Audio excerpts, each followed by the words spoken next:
Bem, meus queridos, depois de admoestar seus destinatários com 3 severas profecias contra o pecado, da negligência e da incredulidade, quanto àquilo que foi revelado pelo Senhor, e também acerca do juízo que sobreveio sobre aqueles que pecaram contra Deus, Judas agora passa então a retratar esses falsos mestres que no início da epístola ele citou. Ele passa então a nos dar mais detalhes acerca das obras destes hereges, destes ímpios homens, desses lobos em pele de cordeiro, que estavam a se infiltrar nas igrejas de Cristo para trazer dissensão e confusão. E quanto a isso, irmãos, nós devemos nos lembrar que no versículo 4, o autor deixa isso bem claro, quando ele diz que esses homens vinham transformando a graça de Deus em libertinagem.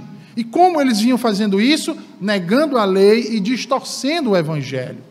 Agora, então, o autor nos dá mais detalhe acerca das ações desses hereges. E ele faz isso agora, no versículo de número 8, vejam aí o que ele diz. Ele diz, ora, estes, ele está se referindo aos falsos mestres, da mesma sorte, quais sonhadores alucinados, não só contaminam a carne, como também rejeitam governo e difamam autoridades superiores.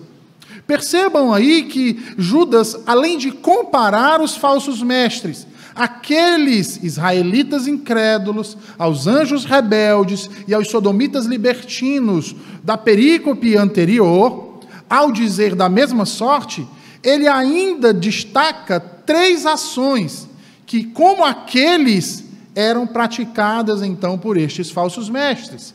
E os 3 verbos que o autor utiliza aqui nesse versículo vão nos mostrar que tipo de ações eram essas. Então, observe aí no versículo 8, que a primeira ação que ele destaca é que eles contaminam a carne. A segunda é que eles rejeitam o governo. E a terceira é que eles difamam autoridades superiores. Meus irmãos, se você prestar um pouco de atenção a essas ações descritas aqui, você vai perceber que essas ações colocadas aqui por Judas estão em paralelo às ações praticadas pelos israelitas, pelos anjos rebeldes e pelos sodomitas da perícope anterior, mas em uma ordem inversa, em uma ordem contrária. Dentro dessa ordem inversa, você vai perceber que a primeira ação, então, que Judas diz que eles praticam é a de contaminar a carne.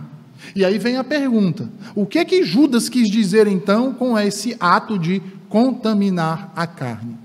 Bem, o ato de contaminar a carne, aqui mencionado por Judas, dizia respeito à degradação moral dos falsos mestres, à libertinagem com que viviam, à indiferença que faziam quanto àquilo que era considerado ilícito pela lei e que acontecia no mundo gentílico, como, por exemplo, o adultério, a fornicação, as práticas homossexuais, a prostituição.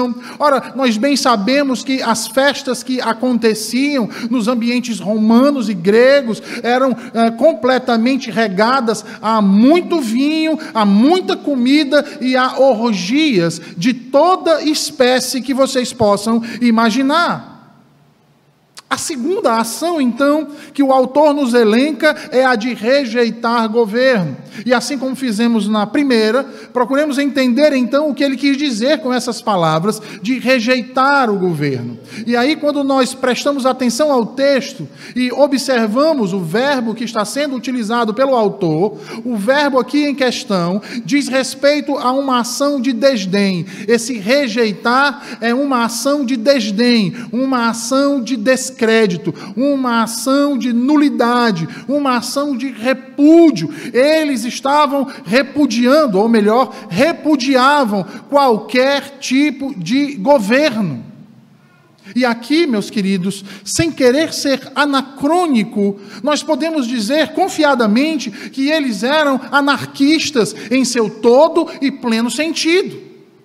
Por que nós dizemos isso? Ora, eles se opunham a todo tipo de hierarquia, eles se opunham ferozmente contra todo tipo de domínio, quer fosse um domínio político, quer fosse um domínio econômico, quer fosse um domínio social, cultural e principalmente no tocante àquilo que Judas escreve, a um domínio religioso, a um governo religioso, eclesiástico.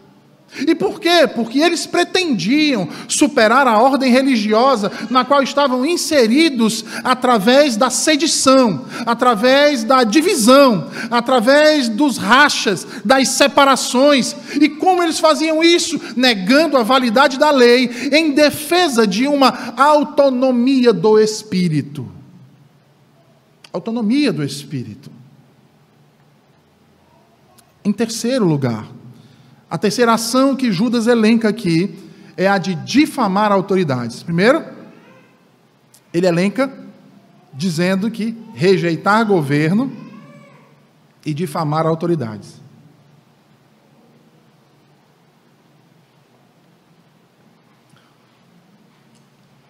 Talvez possa parecer que Judas estava sendo redundante, ou ele estava querendo enfatizar algo aqui, porque ele fala de governos e autoridades, tá? Mas a gente deve lembrar daquela marca que Judas tem, que é se referir às coisas em uma tríade.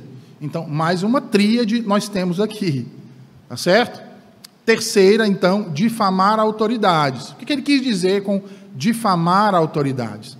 O verbo utilizado aqui é blasfemosim, que vem de blasfemeu, e que para nós aqui, nós conhecemos na nossa língua como blasfêmia. E o que é então a blasfêmia? A ação que caracteriza um desrespeito, uma ofensa, injúria, difamação. Significa falar de modo irreverente ou ímpio a uma divindade ou a uma autoridade. E neste caso, especificamente, Judas está relacionando isso às autoridades constituídas. Não apenas os magistrados civis, mas as próprias autoridades, e nesse caso, presbíteros e diáconos constituídos nas igrejas. E quando nós olhamos para isso que Judas fala aqui nesse versículo de número 8, meus irmãos, nós muitas vezes não atentamos para um fato. E eu vou explicar o porquê que nós não atentamos para esse fato. Às vezes nós achamos que a imoralidade, a degeneração moral da sociedade, a negação de autoridade aos superiores, que essas coisas são exclusivas de nosso tempo. O fato é que muitos de nós nutrem uma noção romantizada do passado, do primeiro século, e também, por exemplo, de séculos passados. Principalmente achando que os nossos irmãos não tiveram que lidar com essas coisas.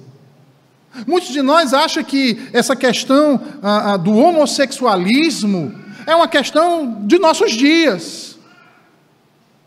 Mas na verdade não é, irmãos. Nós achamos que o questionar a autoridade de um presbítero, de um pastor, de um diácono, de questionar a autoridade de um rei, de um governante, é coisa dos nossos dias. E não é, irmãos.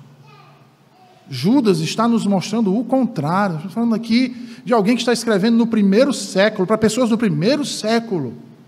E esse tipo de problema já estava sendo percebido dentro da igreja. Calvino, ao comentar esse texto, ele chama a atenção. Veja bem, Calvino está escrevendo no século XVI. Ele chama a atenção para aqueles que, já em seu tempo, se queixavam de serem restringidos pelas autoridades eclesiásticas e os magistrados, investindo furiosamente contra todo tipo de governo, dizendo, dentre muitas coisas, que o poder da espada é profano e oposto à prática da piedade. Não nos esqueçamos, irmãos, que, de modo semelhante, os puritanos ingleses e escoceses tiveram que travar árduos embates para repelir os antinomianos, os antinomistas e os libertinos em seu tempo.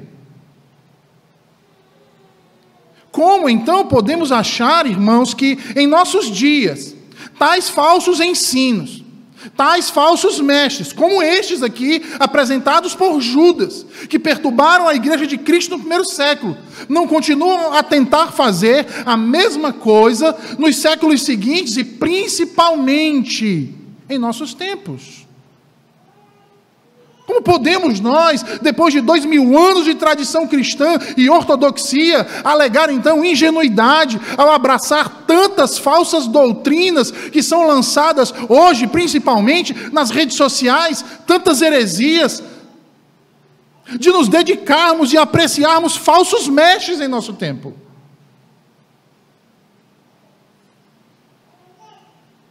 Eu não vou longe, irmãos.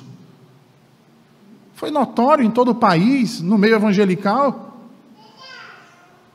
o que Ed Renekiewicz disse ano passado.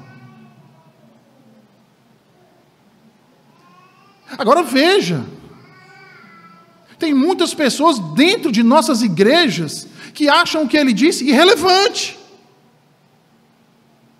que seguem esses pastores, que negam a inerrância da Escritura, que negam a suficiência da palavra de Deus, que dizem que ela precisa ser atualizada, e que alguns textos precisam ser desprezados. Muitas pessoas seguem esse tipo de homem.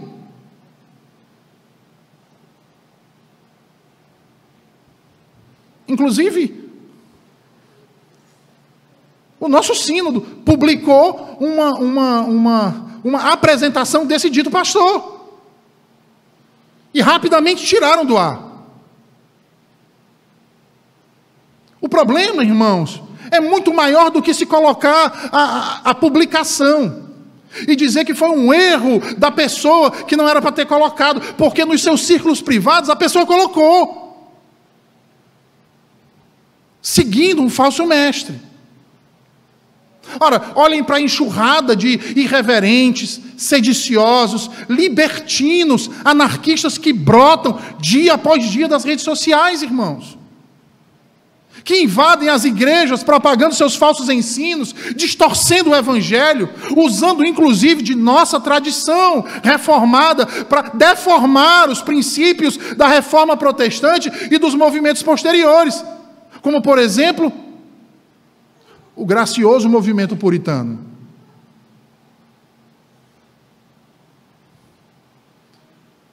E geralmente, como diz Judas aqui, mais uma vez, sem querer ser anacrônico, são pessoas que se autoproclamam mestres, que dizem enxergar aquilo que ninguém enxergou, que pastor nenhum enxergou, conseguiu ver ao longo de 2000 anos. E que a partir daí passam a querer moldar a igreja em que se encontram em conformidade à sua crença, aos seus costumes, à sua própria teologia.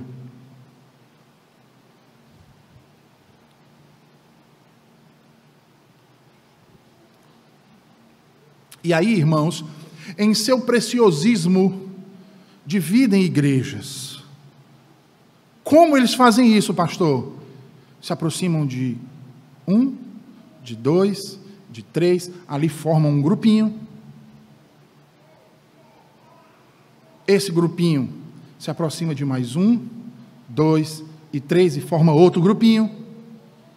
E desses grupinhos em grupinhos, a igreja se rebela contra o pastor da igreja, contra o conselho da igreja.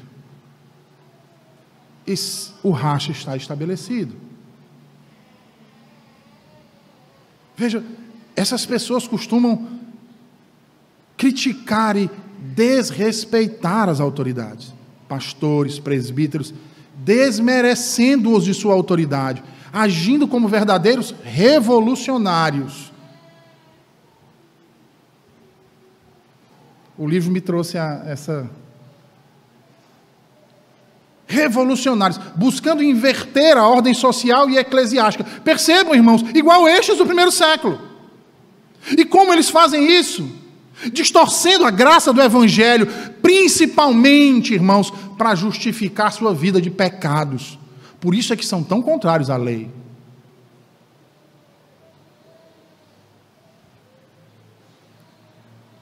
São descompromissados com a verdade. Urdem, mentira e engano. São dissimulados.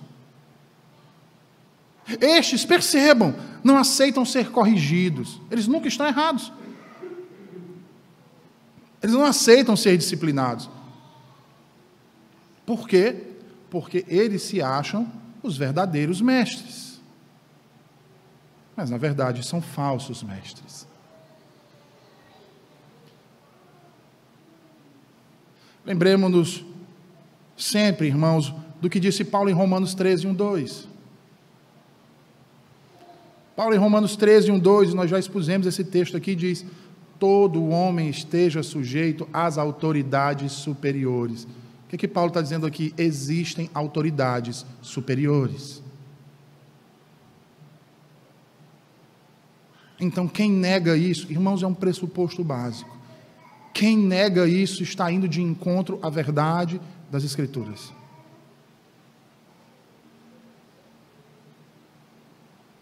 Paulo então continua: porque não há autoridade que não proceda de Deus, quer seja para a bênção, quer seja para juízo. E ele reitera: e as autoridades que existem foram por ele instituídas. Por que existem diáconos? Porque o Senhor instituiu. Por que existem presbíteros? Porque o Senhor instituiu. Por que existem pastores? Porque o Senhor instituiu.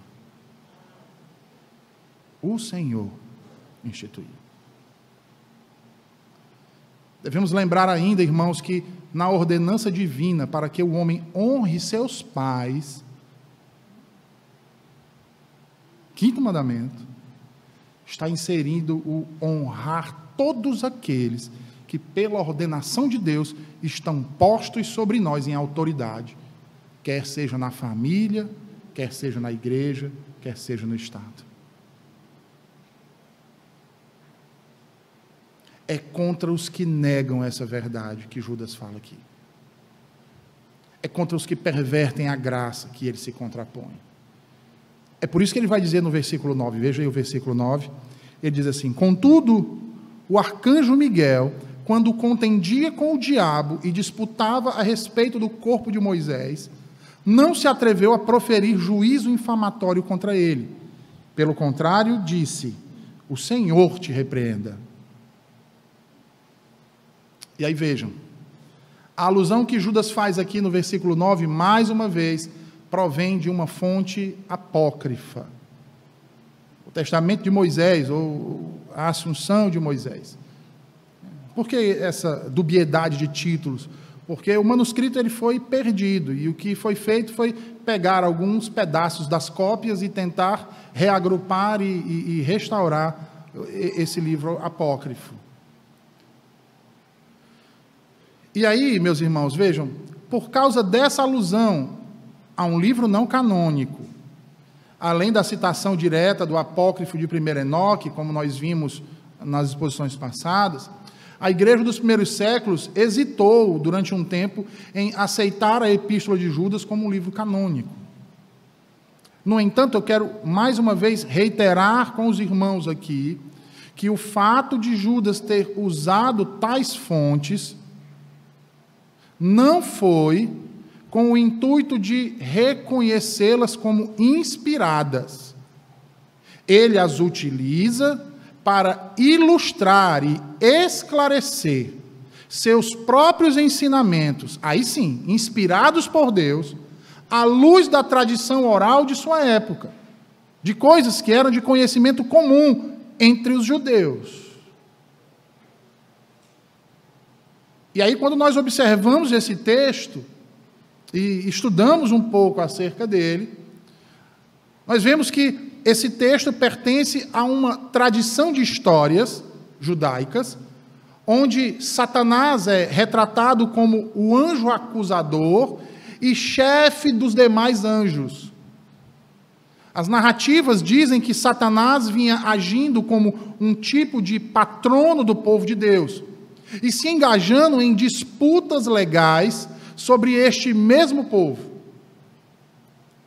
Essa aqui que Judas cita é uma dentre várias lendas que surgiram, por exemplo, em torno da morte e do sepultamento de Moisés, estimuladas pelo texto de Deuteronômio 34, no qual Moisés, os irmãos vão lembrar, embora impedido por Deus de entrar na terra prometida, obteve um grande privilégio, né? Um privilégio único, que era ser enterrado pelo próprio Deus, em uma sepultura desconhecida para o homem. E sendo assim, esse apócrifo, né, do testamento de Moisés, ou da ascensão de Moisés, no apócrifo diz que Deus havia então encarregado Miguel, o arcanjo, para essa missão: pegar o corpo de Moisés e realizar o sepultamento em um local desconhecido do homem. Ele deveria então ir ao Monte Nebo para remover o corpo de Moisés e enterrá-lo em outro lugar, mas antes que ele pudesse executar a sua missão, o diabo se interpõe em seu caminho e ele passa a contender com o diabo. Por que eles passam a contender? Porque o diabo, ele alega ter poder sobre Moisés. O apócrifo nos dá a entender que Satanás desejava, com isso, privar Moisés da honra do enterro. E, em segundo lugar, ele desejava tomar o corpo para levar o corpo aos israelitas, a fim de que o corpo de Moisés se tornasse objeto de adoração. O diabo, portanto, se envolve em uma disputa com Miguel pela posse do corpo. E essa foi uma disputa forense, irmãos. Uma disputa legal, na qual Satanás desempenha seu papel tradicional de acusador, embora um acusador malicioso. Ele se esforça, então, para provar que Moisés era indigno de um enterro honroso. E ele usa o quê? Ele diz: ele é um assassino. Ele matou o egípcio. O apócrifo, no entanto, descreve a acusação do diabo como sendo uma calúnia, como sendo uma blasfêmia. E relata, então, que Miguel, não tolerando a calúnia do diabo, disse a ele: que o Senhor te repreenda, diabo. Fazendo assim um apelo a Deus para afirmar sua autoridade sobre Satanás e rejeitar o caso de Satanás contra Moisés. E Deus, então, ouvindo a voz de Miguel, silencia o diabo, que foge em seguida.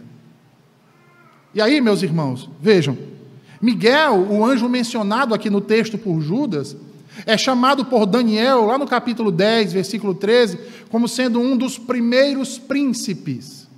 Leia-se, príncipes igual a arcanjo, tá certo? Leia-se igual. E no capítulo 12, versículo 1, Daniel também vai chamá-lo de o grande príncipe defensor do povo de Israel. É Miguel quem combate e vence os demônios enviados por Satanás para influenciar os governantes da Pérsia, lá no capítulo 10, versículos 13, versículo 20. Observem isso que está sendo dito aqui, irmãos, porque a literatura apócrifa ensinava nos tempos de Judas que há 7 arcanjos, e quando a gente olha para esse tipo de informação, é bastante interessante, porque corrobora com a verdade estabelecida pela palavra de Deus. Como é que a gente sabe que um apócrifo está falando a verdade? Quando se comprova com a palavra de Deus. E se nós lembrarmos bem em Apocalipse 8:2, João narra que viu 7 anjos que se acham em pé diante de Deus. Tá? Então, 4 desses anjos têm seus nomes então revelados, que eram Miguel, Gabriel, Rafael e Uriel, sendo Miguel o líder dos exércitos celestiais que combatem Satanás e seus anjos caídos e os expulsa do céu em Apocalipse 12, versículos 7 a 9. No entanto, irmãos, sobre essa disputa entre Miguel e Satanás, o Antigo Testamento nada diz. Nada diz. Apenas registra: sepultou Moisés num vale na terra de Moabe, defronte de Bet-peor, né? Deuteronômio 34. Diante disso, então, nós nos questionamos: por que Judas usou essa ilustração? O que especificamente ele desejava ilustrar com essa história?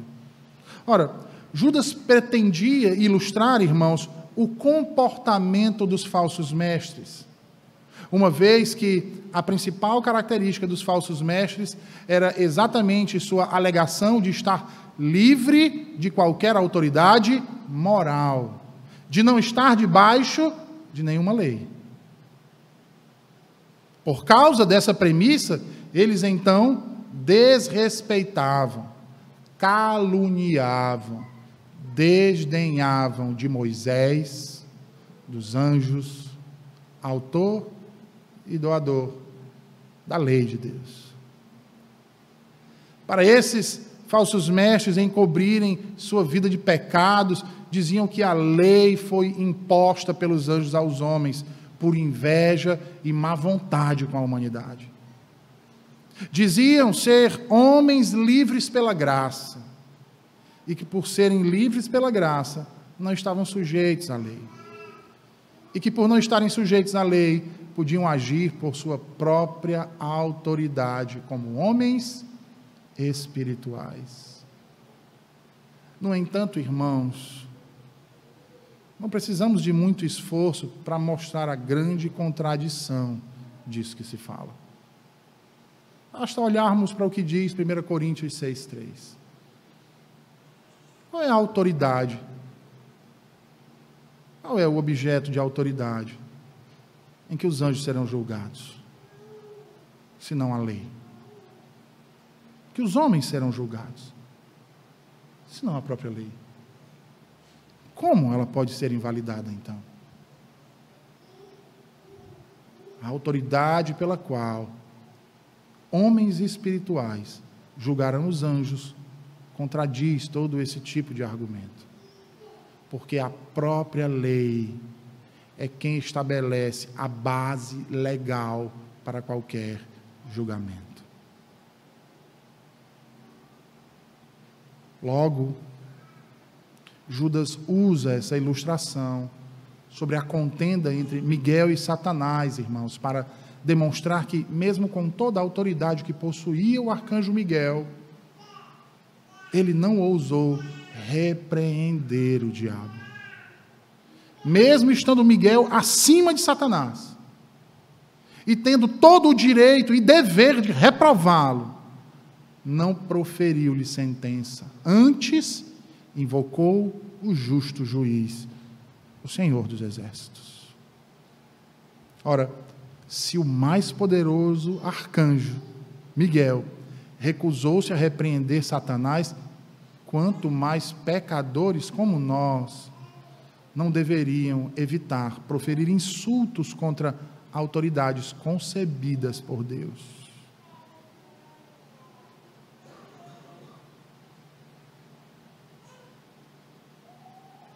Pois, do contrário, o que fazem os falsos mestres? Judas vai dizer no versículo 10, olha aí o que ele diz. Estes, porém, quanto a tudo que não entendem, difamam, e quanto a tudo que compreendem por instinto natural, como brutos, sem razão, até nessas coisas se corrompem. Ai deles. Então, depois de ilustrar seu ensinamento com um exemplo sobre Miguel e Satanás, Judas então retoma o assunto da discussão, a saber, os homens ímpios, os quais ele chama de sonhadores. Perceba aí que ele retrata esses homens como sendo pessoas que não têm discernimento da realidade, eles são sonhadores. Sabe, aqueles que a gente usa um jargão popular, diz assim, fulano vive no mundo da lua, ou seja, ele vive desconectado da realidade. Ele vive desconectado da realidade. Tá? Então, nesse sentido, eles não têm discernimento espiritual. E por não ter discernimento espiritual, eles passam então a falar injuriosamente contra qualquer coisa que não é concebível a eles. Eles são, como Judas vai dizer no versículo 19, os que promovem divisões e que não têm o Espírito. E de fato, meus irmãos, eles são desprovidos de sabedoria divina. Eles são incapazes de compreender as verdades espirituais, pois só quem o Espírito Santo de Deus habita pode ter esse discernimento espiritual. Como declarou Davi no Salmo 14. Lembram? Diz o insensato no seu coração, não a Deus. Corrompem-se e praticam abominação, já não há quem faça o bem.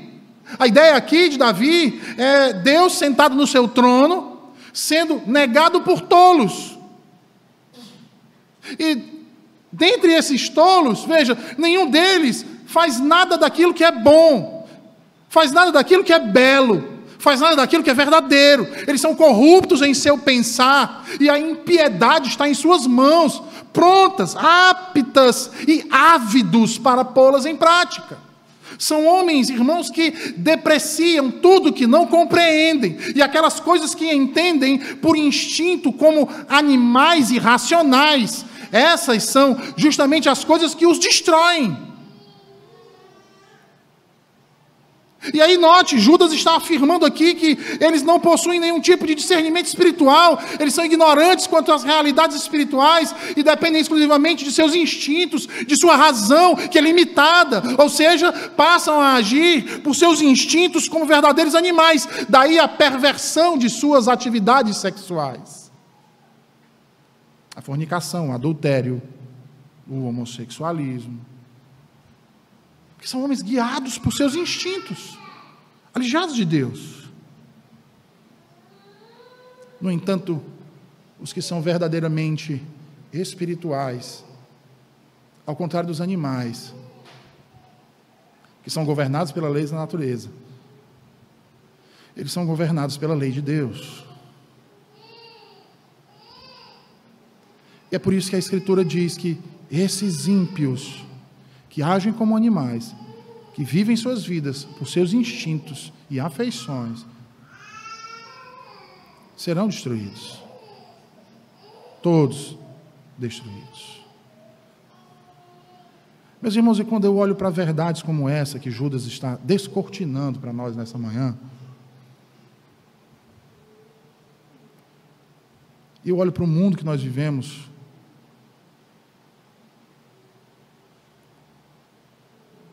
e eu vejo a calamidade em que nos encontramos. Meus irmãos, quando os seres humanos vivem por instinto, eles abandonam até mesmo as leis naturais. E por causa disso eles perecem.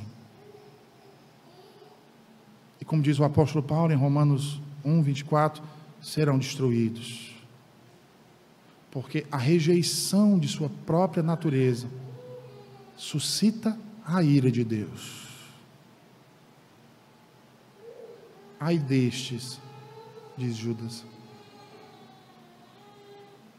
Ai destes, diz a Escritura. Que não sejamos achados dentre estes, mas que sejamos lavados e remidos no sangue do Cordeiro, que é Jesus Cristo.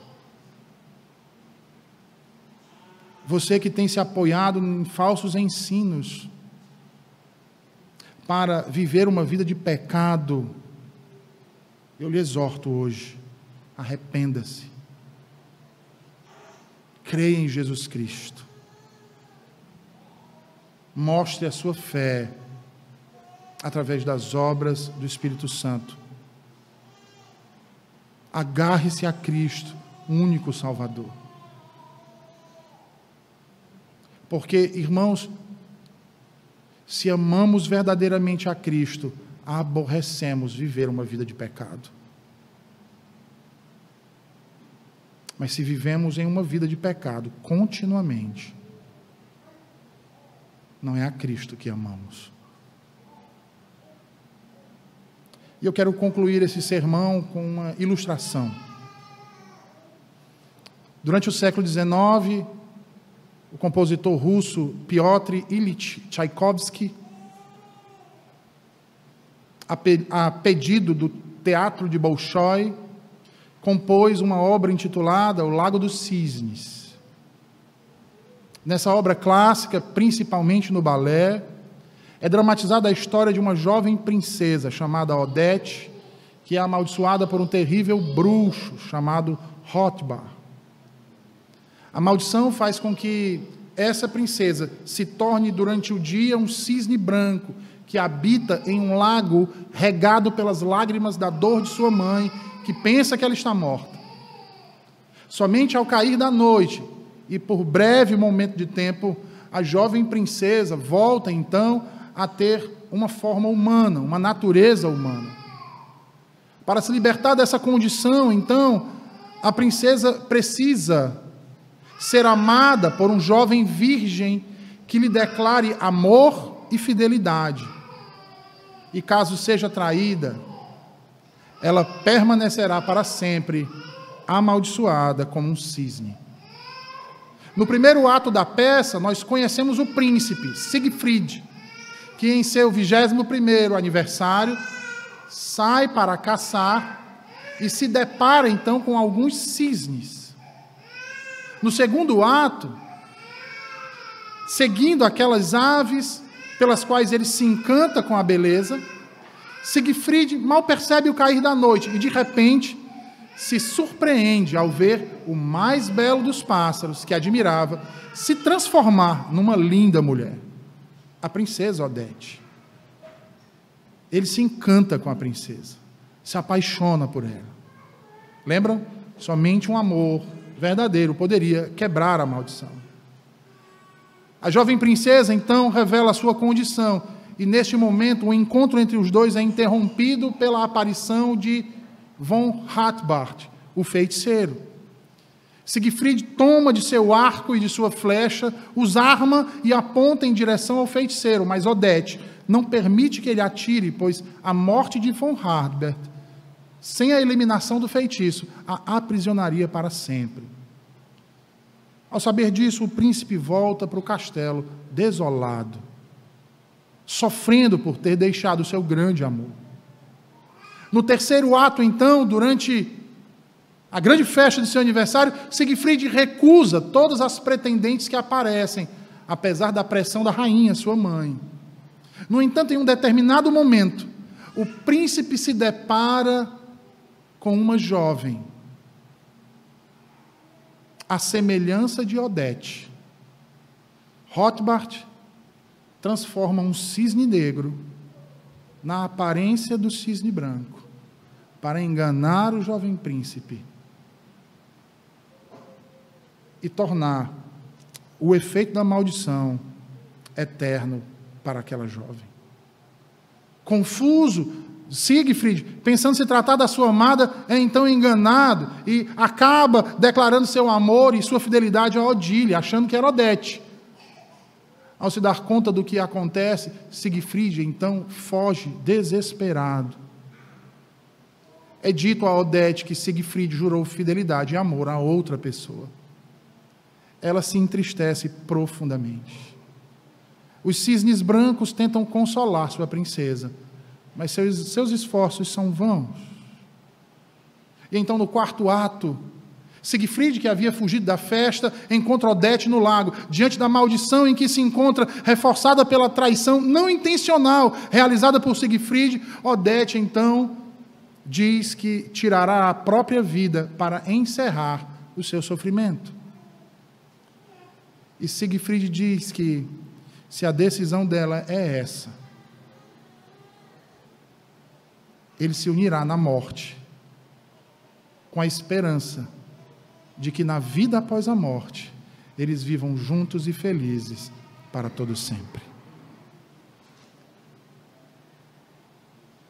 Siegfried foi ludibriado, jamais foi infiel. Jurou amor a outra, pensando estar jurando amor ao seu verdadeiro amor. Quando os dois se jogam no fundo do lago para morrerem, o amor demonstrado e a fidelidade de Siegfried rompe a maldição. Por que essa ilustração, reverendo? Essa ilustração, irmãos, nos mostra algumas grandes realidades da Escritura. Nos mostra, principalmente, a natureza vil, maldita pelo pecado. Uma maldição inquebrável para qualquer mortal. Mas nos mostra que um príncipe, com amor verdadeiro e real, é capaz de dar a vida para salvar a sua noiva amada. Entrega a sua vida para reavê-la depois. E no decorrer deste percurso, há um terrível feiticeiro e cisnes negros que tentam interromper essa nobre, graciosa e bela aliança. Da mesma forma acontece conosco, irmãos. Constantemente, falsos mestres e falsos ensinos tentam nos enganar acerca da certeza do amor que nosso Salvador tem por nós, da certeza de nossa salvação, da certeza da vida eterna ao lado dele. Que o Senhor aplique sua palavra aos nossos corações. Vamos orar. Ó Senhor Deus, bendito e santo é o teu nome, Senhor. Obrigado por tua palavra proclamada aos nossos corações nessa manhã, Senhor. Aplica nas nossas vidas, para que possamos nos arrepender de nossos pecados e vivermos para o teu louvor. Em nome de Jesus. Amém.